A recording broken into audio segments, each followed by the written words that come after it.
صباح الخير. لو نفسك افيدك على حاجة حلوة تعالي نعمل الوصفة دي مع بعض. بس قبل ما ابتدي الفيديو انا اماني ما تنسوش تشتركوا في قناتي ويلا بينا نبتدي. هنحتاج كوبايتين لبن،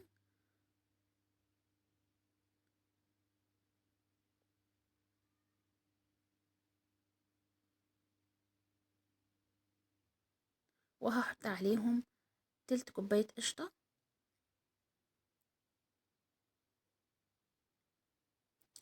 تلات موزات متقطعين، ربع كوباية سكر، واربع معالق كبار من الكاسترد او النشا. وهضرب كل ده في الخلاط كويس جدا.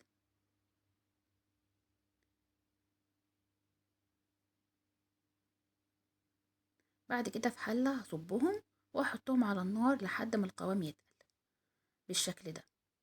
هجيب بقى اي بسكوت سادة، هقطعه او هكسره كده بالشكل ده قطع صغيرة، وهحطه على الخليط اللي انا عملته وهقلبه.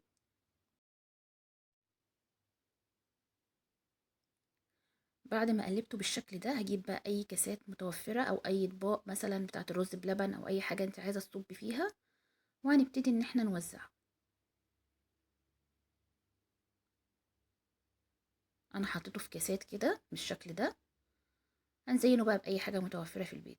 انا كان عندي موزاية باقية فقطعتها قطع صغيرة، وابتدي ان انا احطها كده ازين بيها الوش.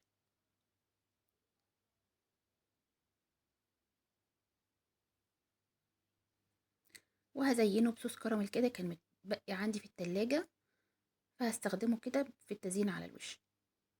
شايفين بالمنظر ده؟ وكده تبقى جاهزة معانا. هدخلها التلاجة طبعا على الأقل ساعة، وبعد كده بالهنا والشفا. وصفة سريعة وسهلة طعمها حلو، هترطب كمان علينا في الحر.